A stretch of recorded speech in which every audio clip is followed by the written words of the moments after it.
haka dai an ga tsohon gwamnan jihar Ekiti Ayo Fayoshe a hukumar EFCC ya kuma rubuta a rigar sa rudo cewa gashi fa zo hukumar EFCC a don haka akwai bukatar a tuntube shi. To koya 'yan Najeriya ke kallon waɗannan abubuwa da Fayoshe ke yi a halin yanzu lokaci ne kaɗai ka iya tabbatar da shi. An ce Fayoshen ya sami rakiyar Femi Fani Kayode tare da waɗansu magoya bayansa. An ce a gefe guda ma an ga gwamnan jihar Rivers sun yi son wuce a cikin tawagar. To koya EFCC za ta yi da Ayo Fayoshen tambayoyi za ta yi masa koko a'a abinda 'yan Najeriya za su jira su gani kenan. Tuni sabon gwamnan jihar Ekiti Kayode Fayem ya karɓi rantsuwar fara aiki. Ya kuma dubari cewa yana akwai bukatar ɗauki matakan gaggawa a jihar Ekitin. To ko waɗansu abubuwa ne ya zo wa mutanen jihar Ekitin abinda za a jira a gani kenan. A yanzu haka dai majalisar wakilai ta tarayya ta riga ta amince da roƙon da shugaban ƙasa Muhammadu Buhari mata na cewa fitar da waɗansu kuɗaɗe da suka shafi maganar jami'an tsaro da kuma hukumar zaɓe mai zaman kanta ta ƙasa. An ce a wannan zaman ranar talatan nan ba a yi wata muhawara ba sun amince ne gaba ɗaya. Jam'iyyar PDP a yanzu haka ta riga ta fitar da sunayen da za su yakin neman zaɓe na ɗan takararta na shugaban ƙasa wato Atiku Abubakar. An ce kowace shiya an ba da sunan wanda za su yakin neman zaɓen. Dahiru Ahmed ne ke maka sallama a cikin shiri na 175 na shekara ta 2018. Kafin jin dukkanin wayannan bayanai sai Ali Gora tuya karanto mana labaran siyasar duniya.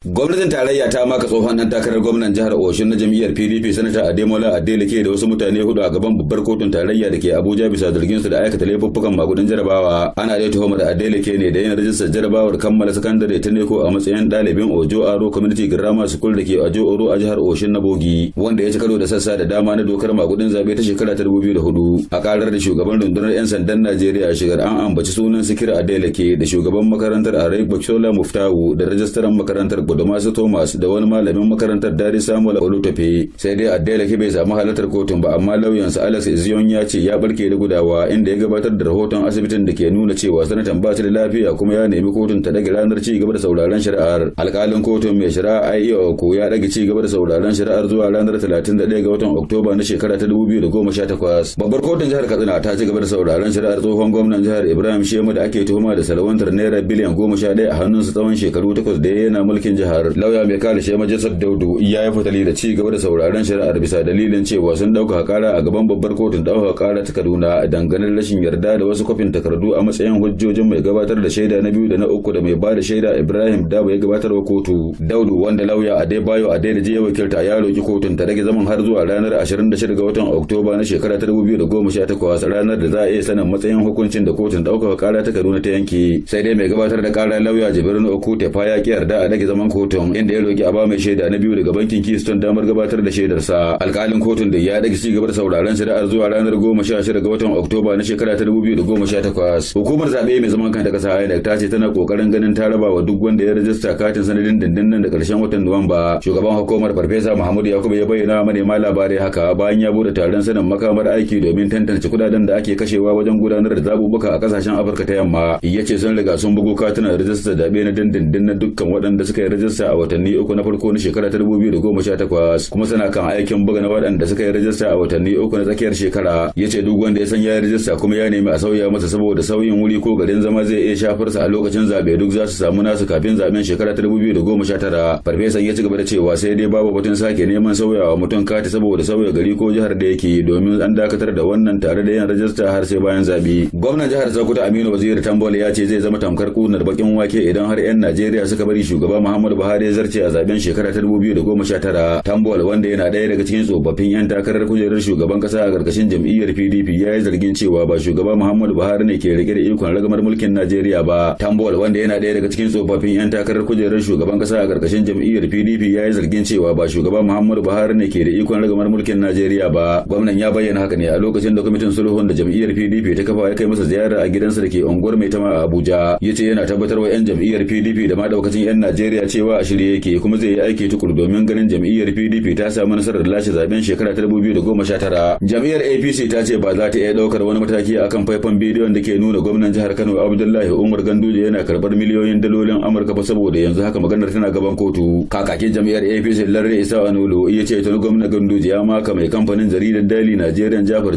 kotu akan batun faifan bidiyon don haka ba za su ce komai a halin yanzu ba. Kalaman na kakakin APC dai suna zuwa ne kwana ɗaya bayan jaridar Daily Nigerian ta saki faifan bidiyon da ke nuna Ganduje yana karbar dalar Amurka 230 daga hannun wasu mutane da ake zargin 'yan kwangila ne a jihar Kano. A farko dai Ganduje ya ce an kitsa faifan bidiyon ne kawai saboda dalilin siyasa kafin daga bisani ya shigar da jaridar kotu bisa zargin bata masa suna. Dan majalisar dattawa sanata Shehu Sani ya yi wa tsohon shugaban kasa Olusegun Obasanjo raddi game da tsarin shigo da kaya kasashen Afirka a shafin sa na Twitter. A baya dai Obasanjo ya yi ta sukar gwamnatin shugaba Muhammadu Buhari na kin yin na'am da yarjejeniyar da za ta ba da dama kasashen Afirka su rika shigo da kayan su ko ina a nahiyar Afirka ba tare da wahala ba. Shehu Sani ya ce abin da shugaba Muhammadu Buhari ya shine daidai domin kasashen Afirka ba su da kokarin kera komai sai dai a shigo da su daga sauran kasashen waje. Ya ce tunda mafi yawan kasashen Afirka suna sayan kaya ne daga kasashen Amurka da Turai da kuma nahiyar Asia, idan har shugaba Muhammadu Buhari ya sa hannu akan yarjejeniyar za a mai da Najeriya jujin zuba tarkace ne. Sanatan ya ce amincewa da yarjejeniyar zai ƙara sa Najeriya ta yi ta shigo da kaya maimakon a ce tana fitar da nata.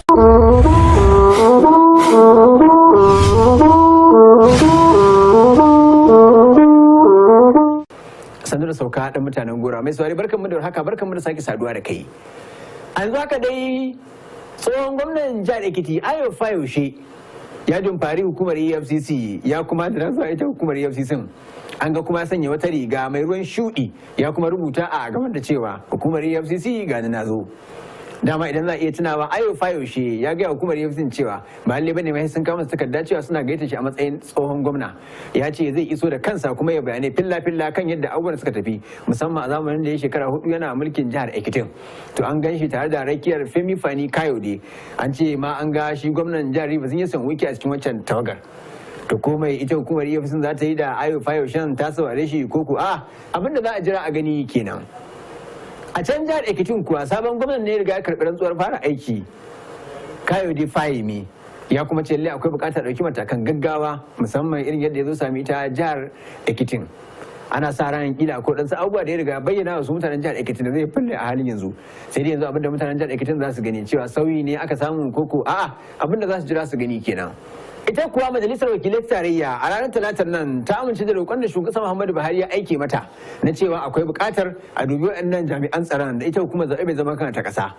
An ce ta amince dukkanin kuɗaɗen da shugaban Muhammadu Buhari ya aike mata domin a baiwa jami'an tsaro daga farko zuwa ƙarshe don tabbatar da cewa sun yi aiki gadan-gadan domin kare rayuka da kuma dukiyoyin al'umma a cikin zaɓukan shekara ta 2019. An ce wanda suka ɗauki babban kaso a cikin wannan kuɗaɗen da za a bada ita ce rundunar 'yan sandan Najeriya wadda haka dukkanin su tafi samun yawaitar kuɗaɗen da za a yi amfani da su ganin yadda mafi yawan lokaci su ne suke aikin musamman a lokutan zaɓe na shekara ta 2019 da ma sauran zaɓuka da suka gabata. To kuma ya jawo rashin muhawara a zauren majalisar wakilan ta tarayya abinda za a jira a gani kenan. Jam'iyyar PDP a ranar talatin nan ta fitar da sunayen mutanen da za su dimfari yakin neman zaɓe na shugaban ƙasa wanda Atiku Abubakar ke bukata domin ganin cewa ya lashe zaben shekara ta 2019. A yanzu haka dai an ayyana sunan shugaban majalisar dattawa Bukola Saraki wanda zai jagoranci yakin neman zaben yayin da waɗansu daga cikin gwamnoni dukkaninsu aka ba su ragamar cewa su za su shugabanci shiyoyinsu musamman shiyar arewa maso yamma akwai gwamnan jihar Sokoto Aminu Waziri Tambuwal akwai kuma arewa maso gabashin ƙasar nan an baiwa gwamnan jihar Gombe Ibrahim Dankwambo yayin da arewa maso ta tsakiya kuma yayin da arewa ta tsakiya an baiwa gwamnan jihar Benue Samuel Otom sai kuma gwamnan da suka shafi maganar kudu maso kudu da kuma kudu maso gabashin kasar nan da kuma kudu maso yammacin kasar nan dukkanin su hada su yayin da Kabiru Tanimu Turaki zai jagoranci bangaren da suka shafi maganar shari'a ta koya 'yan Najeriya ke kallon wannan zubi a halin yanzu abinda za a jira a gani kenan. Mai magana da yawun shugaban kasa Malam Garba Shehu ya yi karin haske kan waccan doka ta shida wacce ake kira a turanci Executive Order 6 wadda za a yi amfani da ita halin yanzu wadda ma tuni shugaban kasa Muhammadu Buhari ake ganin cewa riga ya fara amfani da ita ya yi karin haske da kuma irin da ake cewa an yi domin a musguna waɗansu. abinda gwamnati take so ta cimma da bada wannan umarni akan mutum 50 da aka ce a sa wakafi akan kuɗaɗe da dukiya da ake ciki a kansu don ana zaton na jama'a ne suka yi rubda ciki a kai, kuma sa hukumar immigration da jami'an tsaro su sa idan su akan zirga-zirgar su amma hana su fita, saboda gwamnati so take ta gaggauta samo hukunci akan zargi da ake musu. Wayannan mutane da shari'o'in nan da ake yi a kansu abu ne da shugaban Muhammadu Buhari shi ma gadar su yayi, yawancin su ba ma a ƙarƙashin su aka fara wannan bincike ko aka kai kotu ba a ƙarƙashin gwamnatin sa aka fara ba. Cases din nan wasu sun shekara 7, wasu ma sun shekara 10 ko fiye da haka, amma akwai damuwa cewa an kasa samun ci gaba wajen waɗannan neman hukunci da ake a kansu. Ma a yanzu haka babu ranar ma da za a ce ana sa rai za a gama waɗannan shari'a. Me yasa aka samu kai akan wannan hali? Saboda da yawa daga cikin su wannan haramtacciyar dukiya da suka ɗiba amfani suke da ita dangane da kawo cikas wajen yin bincike, dan kawo cikas wajen gabatar da gaban shari'a. A wani wuraren ma sun ma hana kotu ta aikinta, sai a je a dawo saboda haka idan abin nan mallakar su ne, abinda wannan hukunci wannan umarni na shugaban kasa yake so ya cimma shine su zauna a gudanar da shari'a. In abin nan naka ne a bar maka kayanka, idan na al'ummar Najeriya ne aka ɗi a dawo musu da shi. Saboda haka shi tsaiko akan cewa kada su fita, saboda fitar tasu an gano cewa sun su zuwa suke yi watakila su canja salo ko kuma su rusa ma waɗannan dukiya da aka fitar da tun da yawanci kuɗaɗen nan wasu su a waje ma aka je aka ɓoye su. To kada su samu damar su cin musu, kada su samu damar zuwa gare su balantana su rusa ko su lalata wannan kadara. An samu sunaye suna yawo wanda ake cewa ga mutane, wasu sunayen wasu ministoci da ake cewa suna cikin zargin. Ko wa'annan sunaye sun fito daga ofishin ka ne? A mu ba mu ba da sunaye ba, kuma ba za mu ba da sunayen ba, saboda ai ba tozartawa ake so ai. Kuma inda mun fitar da sunayen ita gwamnatin za a zo a zarga a ce mun riga mun yanke hukunci akan su, kuma na amfani da gidajen yada labarai muna bata su mutane. Su masu waɗannan cases ai an san su, ganganin nan ba yau aka fara ba, abinda a je kotu a dawo a je kotu na ga maka shekara tafi 10 su sun san kansu, mutane kuma sun sani. Amma idan wani har yana jin cewa ya zama shi dole sai ya san waye da waye, ai akwai dama ta bangaren kotu da aka ba da akwai doka a kasar nan, Freedom of Information Act, dama ta dan kasa da ya je gwamnati ta fito masa da bayani da yake so, amma sai ya je gaban mai shari'a. Kotu ta ce sai a fitar a bada. Amma wannan abu da yanzu yana hannun immigration da jami'an tsaro, su sun san yadda za su aiwatar da wannan umarni na shugaban kasa akan wannan batu. Mai magana da yawun shugaban kasa kenan Malam Garba Shehu a cikin tattaunawarsa da wakilin Hassan Umar Faruk daga fadar shugaban kasa ke karin haske kan waccan doka ta 6 da shugaban kasa Muhammadu Buhari tuni riga ya fara aiki da ita, wanda ake ta cece kuce a kanta. Akan wannan ne mukan tuɓi wani lauya mai zaman kansa domin ya karin haske kan wannan doka ta 6. Barista Muhammad Al-Ghazali lauya ne mai zaman kansa mai shiri kan abubuwan da suka shafi shari'a. Ga abin da yake cewa kan wannan dokar. Ya ce dukkanin abubuwan da suka zo a cikin wannan dokar ko ma dai a yace zo za ta amfani 'yan Najeriya, musamman da wanda ake ganin cewa talakawa ne waɗanda babu wanda zai kwata musu haƙƙi sai irin waɗannan dokokin.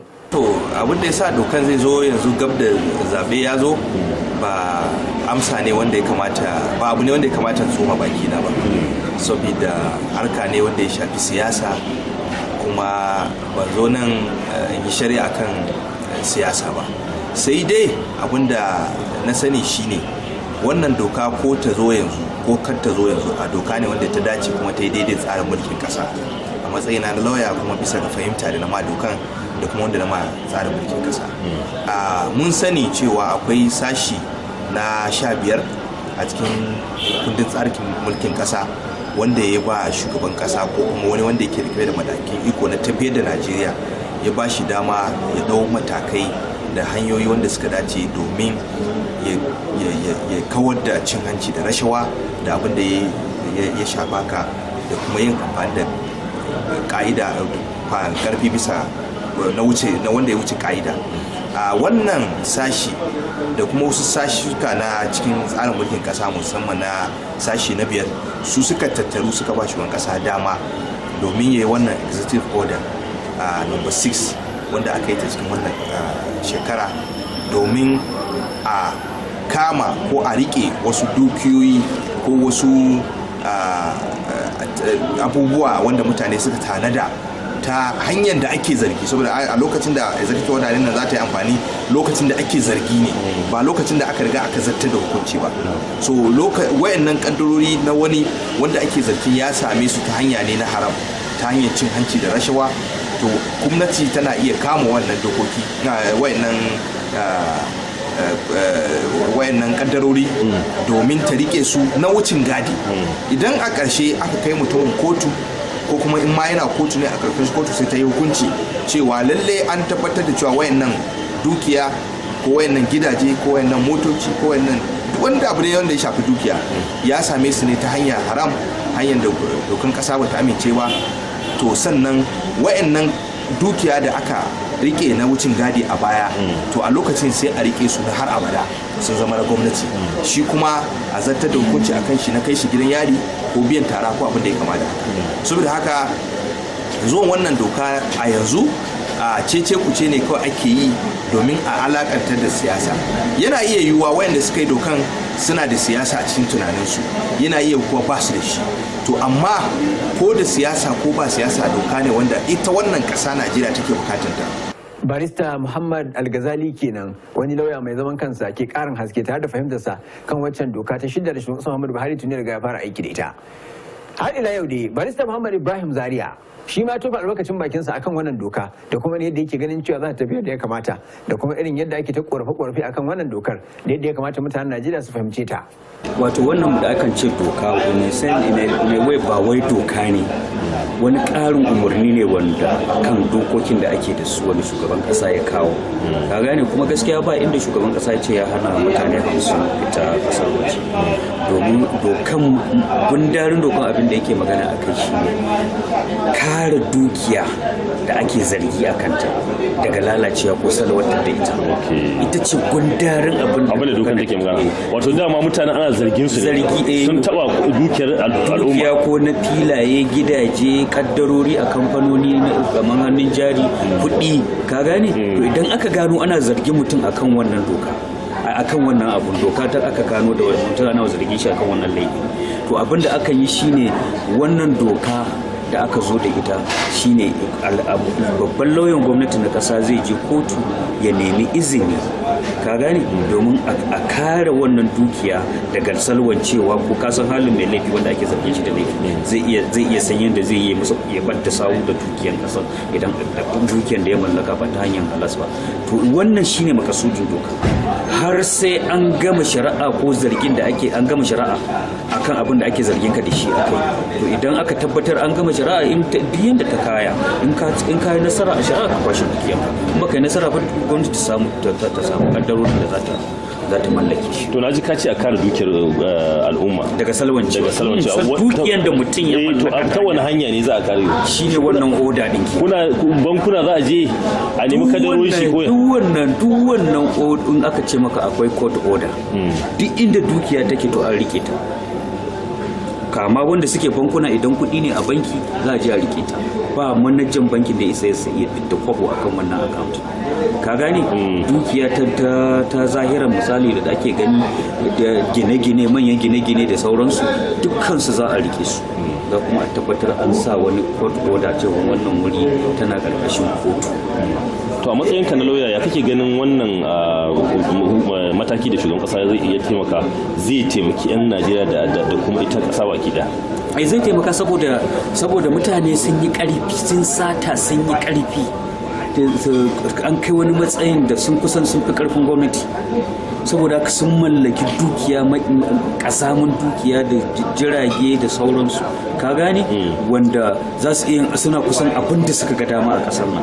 Saboda haka wannan kuma da dukiyan al'umma ne na kasa, saboda haka wannan abu zai taimaka ma tattalin arzikin kasar Najeriya, zai taimaka ma al'ummar Najeriya, zai taimaka ma kasa baki daya domin kawo ci gaba ta fannoni da yawa, wanda a dalilin sace kudin nan da aka yi ya lalata al'amuran rayuwa na 'yan kasar Najeriya kala-kala ta hanyar ilimi, ta lafiya, abin more rayuwa da sauransu.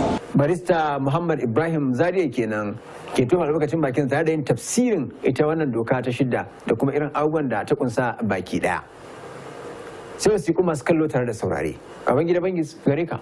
Gwamnonin jam'iyyar PDP na shirya kudu maso gabashin Najeriya sun ce babu wanda ya tuntuɓe su gabanin fitar da Mr. Peter Obi a matsayin ɗan takarar mataimakin shugaban ƙasa a zaben 2019. Da wannan ne 'yan Najeriya suka bayyana ra'ayika mabambanta a shafinmu na sada zumunta. Alhaji Yaro Bulbula cewa ku mara wa Buhari baya kawai saboda mu ma nan gaba ma mara muku baya. Sako daga Alhaji Yaro Bulbula Jos. Isiyaku Musa Garwa shi kuma cewa tunda an riga an siya da kuɗi to wata shawara kuke so a yi tunda magana kuɗi ce a ra'ayin Ishaku Musa Garwa kenan. Shi ko Muhammad Tela cewa ai ba sai an tuntuɓa kowa da kowa ba, abu ne na manyan jam'iyya, mu namu addu'a ce da fatan Allah ya ba mu nasara. Shi ko Lawan Ashiri yan doma shigowa da ajiyar zuciya ya fara ce sai ci gaba da cewa wannan matsalan mu dai ba ruwanmu, walau a tuntuɓe ku ko kada a tuntuɓe su can ga su gada wai da zo mu ya ji kiɗan mafarauta. Mu dai fatan mu Allah ya ba wa shugaban ƙasa Muhammadu Buhari nasara a zaben 2019 in Allah ya yarda. A ra'ayin Lawan Ashiru yan doma shi ko Mu'azu Shu'aibu shigowa da cewa kira ga gwamnonin kudu su yi hakuri akan haka tunda an riga an ɗauki matsaya su yi masa uzuri a ci zaɓe, in aka ci zaɓe kana sai a bama kowa aikinsa. Sako daga Mu'azu Oyojos Najeriya kenan. Alhaji Abbas Baffa Chalidi cewa ai dai mu gani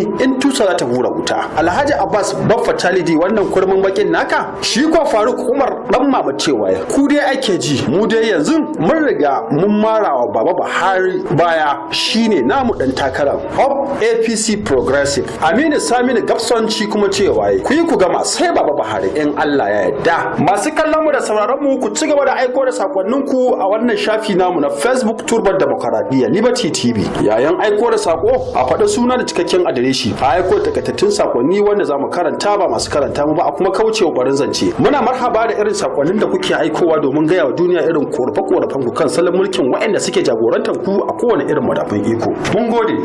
Wasiƙun masu kallo tare da saurare kenan Babangida Bangis aga yi gama karantowa. Sai wasiƙar Malam Tinau. Ashir Sani Bazanga. Jamuje.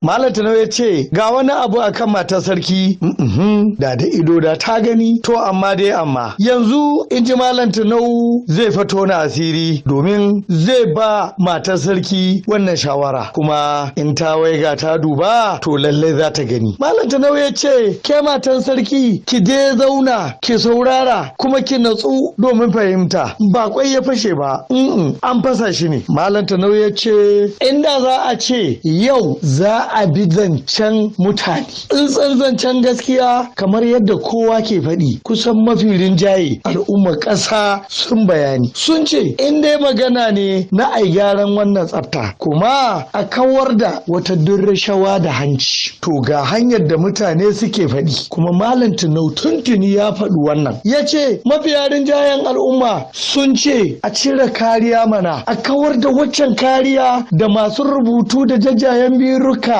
suka samu an ba su komai da komai a hannu ne kuma wuka da nama sannan ashana da ma abin da din za a kyasa kai har abin da ma za a dafa duk gaba daya har da mai da dan abin da ake sakawa dan a juya duk suna hannunsu to yanzu dai zance tun da kallo ya koma sama an fara ganin gaskiya ta bayyana jihar nan na gurasa daga nan abu ya fara bullowa aka gane kuma an san wannan kusan al'amura in ba rami me ya kawo zancen wannan ramin to a daije a duba amma shi shawarar Malam Tinau a daure a jita kuma inda hali a bita yana ganin inda da gaskiya har gyara za a yi mana to a kawar da duk wani magana na kana bisa madakun iko kai ka rike komai a hannunka kuma babu daman a bincike ka saboda wata kariya da aka baka wannan kariya a cire a tuna garkuwa ba ta aiki sai dai in a fada ko kuma a fagen wancan himman inda za a kare juna don kwali da kibiya amma banda bindiga ita bindiga idan har ta fashe koko ta tashi to ba ruwanta da wani kwali bare a ce da garkuwa gaban al'amari a gaskiya haka za a yi in an yarda da shawara saboda haka matar sarki kijita wannan abu dai an faɗe shi a gaban ki kuru-kuru kuma ya zo ya bayyana kuma kowa na zaton hakan take ko ina idan aka leƙa don magana ne dai na kashi minti 10 wai wani abu ne shi dan kasafi ne. To koya za a yi kasafin nan ai an ce doka ne, me yasa za a baka idan an baka kuma ka karbe, sannan in ka karbe ka ɓoye ka zuba kai kadai a cikin ramukan aljihunka ka hana kowa ya samu. Malam Tanau ya ce a je dai a zauna, kuma in an zauna a duba, domin ƙarya hure take gaba ɗaya ba ta yaya. Mu dai mun san zancen nan haka yake, ga wani abu akan matar sarki da ido da ta gan shi, to amma Malam Tanau ya bayani watakila ita ta fahimta. Wasikar Malam Tanau kenan aka gama saurara daga bakin Hashiru Sani Bazanga. Masu kallon mu tare da sauraron mu kuna iya kasancewa tare da mu a cikin wannan shine Turbar Dimokradiyya ta hanyar turo sakonnin kan irin abubuwan da ke faruwa a siyasance, garuruwan ku, jihohin ku, kana hukumomin ku. Za ku iya turo wannan sakon naku ne a shafin mu na Facebook Turbar Dimokradiyya. Za kuma ku iya kallon shirye-shiryen mu da suka gabata a shafin YouTube, suna nan mun jirgi a gare ku. Da haka zan ja labulan wannan shiri a yau. A madadin wanda suka taimaka wannan shi na Turbar Dimokradiyya ya zo ƙarshe, ni Dahiru Ahmed na jagoranci gabatar da shirin, nake cewa sai Allah ya sake haɗa mu.